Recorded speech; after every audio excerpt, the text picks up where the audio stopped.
नमस्कार दोस्तों, Haripal classes for all में आप सबका एक बार फिर स्वागत है। आज हम अपना योगा सेक्शन में लेके आए हैं सेहतमंद रहने के लिए कुछ नियम। इन नियमों को अपनाकर हम अपने स्वास्थ्य को अच्छा कर सकते हैं। तो आइए शुरू करते हैं सेहतमंद रहने के लिए 10 नियम।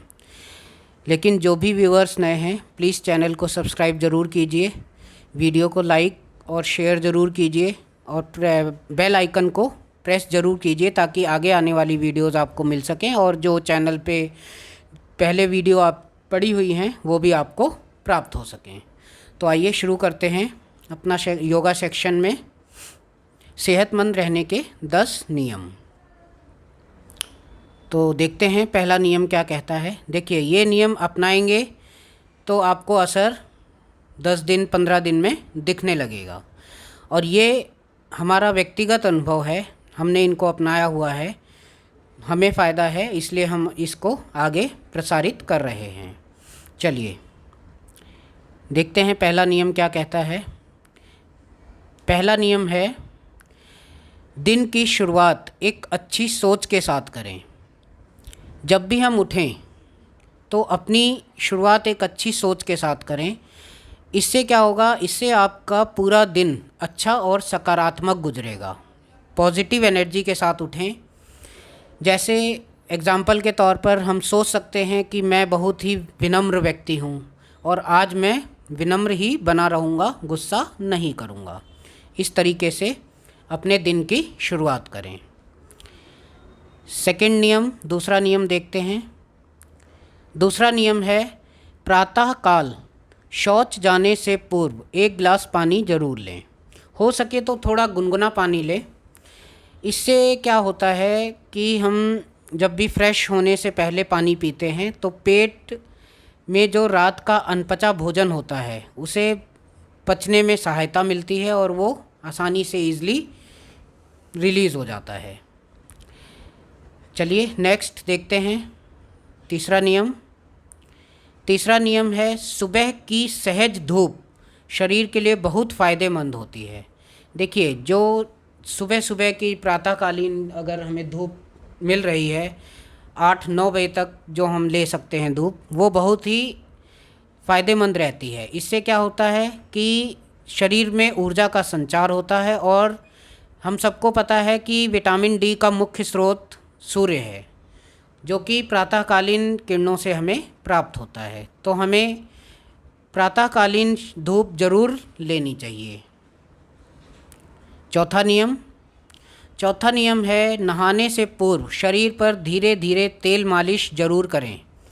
देखिए, तेल मालिश करने से क्या होता है कि जो हमारे शरीर के छिद्र होते हैं, छेद होते हैं, वो खुल जाते हैं और उसके बाद हमें नहाने से हमारे शरीर की जो गंदगी होती है वो बाहर आ जाती है। तो अब गर्मियों के दिनों में कौन सा तेल इस्तेमाल करें और ठंड के दिनों में, तो देखिए, गर्मियों के दिनों में सरसों का तेल और ठंड के दिनों में तिल्ली आती है एक, उसका तिल का तेल का इस्तेमाल, तिल्ली कहते हैं जिसे, इस्तेमाल करना चाहिए। पाँचवा नियम हमारा, रोज़ाना एक्सरसाइज बहुत ज़रूरी है। देखिए, एक्सरसाइज कुछ भी हो सकती है, योगासन हो सकता है या दौड़ हो सकती है, वॉकिंग टहलना हो सकता है या साइकिलिंग, कुछ भी हमें ज़रूर करना चाहिए। आधा 1 घंटा सुबह शाम तेज़ चाल से दोनों हाथों को हिलाते हुए काफ़ी दूर तक टहलना चाहिए। सबसे फ़ायदेमंद तो वैसे टहलना रहता है। इसके बाद योगासन भी हमें अपने नियमित रूप से अपनाना चाहिए। योगासन करने से हमारा स्वास्थ्य तंत्र, जो श्वास तंत्र है, सांस का तंत्र है, वो सही रहता है और हम रोग मुक्त रहते हैं। छठा नियम कहता है कि हमें पानी भरपूर मात्रा में पीना चाहिए। देखिए, हमारे शरीर में पानी की मात्रा बहुत ज़्यादा होनी चाहिए, पानी की कमी नहीं होनी चाहिए। जैसे अब गर्मियों के दिनों में कम से कम 8 से 10 12 गिलास पानी पीना चाहिए और सर्दियों के दिनों में कम से कम 5 से 6 गिलास पानी हमें पीना चाहिए। और पानी भी हमें घूट घूट कर पीना चाहिए ताकि वो आसानी से हमारी बॉडी में सॉल्व हो सके, रिज़ॉल्व हो सके, मिल सके। चलिए 7वां नियम, सातवां नियम अपना कहता है कि भोजन करने से आधा घंटा पहले और भोजन करने के 1 घंटे बाद पानी पीना चाहिए। देखिए, अगर आप भोजन करने जा रहे हैं तो उससे आधा घंटे पहले भी पानी पिएं। ये नहीं कि 5 मिनट पहले पानी पिया और फिर भोजन कर लिया, तो उससे क्या होगा, खाना आपका पचेगा नहीं। इसी तरह भोजन करने के बाद कम से कम 1 घंटा बाद पानी पिएं। इससे क्या होता है, इससे हमारा पाचन तंत्र सही रहता है और खाना जल्दी पचता है। देखिए, इसके पीछे रीज़न क्या है, हमने खाना खाया और ऊपर से तुरंत ही पानी पी लिया। तो खाना जैसे ही खाया, खाना खाने के बाद खाने को पचने के लिए ऊर्जा चाहिए होती है। अब जैसे ही पानी पी लिया तो वो ऊर्जा उस खाने को पचने के लिए नहीं मिल पाएगी, पानी उसे ठंडा कर देगा। तो इसीलिए हमें पानी जो पीना चाहिए खाने के 1 घंटे बाद पीना चाहिए। चलिए, नेक्स्ट नियम आपका है, तली हुई पूड़ी, पकवान, मिठाइयाँ, चाट, पकौड़ी, जली भुनी चीज़ें सर्वदा स्वास्थ्य के लिए हानिकारक हैं। ये तो हैं जंक फूड्स हैं सारे, चाट, मिठाइयाँ, समोसे, बर्गर, पिज़्ज़ा, ये सब स्वास्थ्य के लिए बहुत ही हानिकारक होते हैं। इसी तरह भोजन ताज़ा होना चाहिए और स्वच्छता पूर्वक बनाना तथा खाना चाहिए। जो खाना जहाँ बन रहा है वहाँ भी स्वच्छता होनी चाहिए और जहाँ पर आप खा रहे हैं वो जगह भी साफ़ होनी चाहिए।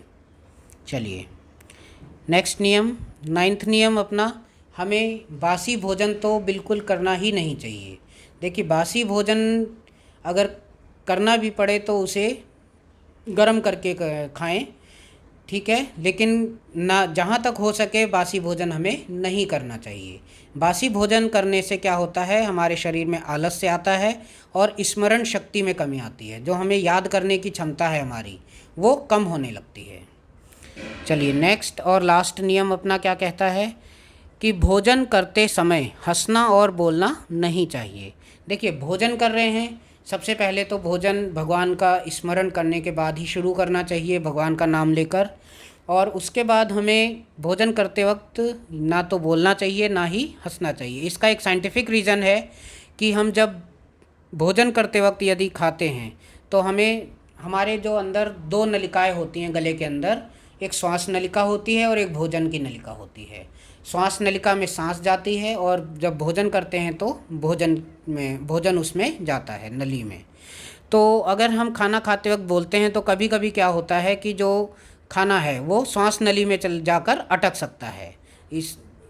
इसीलिए बड़े बूढ़े कहते हैं कि जो हमारे दादाजी या कोई बड़े लोग होते थे, वो कहते थे कि भाई भोजन चुपचाप कीजिए ताकि आपको सांस ना अटके और खाने में प्रॉब्लम ना हो। तो आई होप व्यूअर्स, आप सबको ये सेक्शन अच्छा लगा होगा। इन नियमों को अपनाइए और फ़र्क देखिए, 15 से 20 दिनों में आपको फ़र्क नज़र आने लगेगा। Okay, thank you, have a nice day.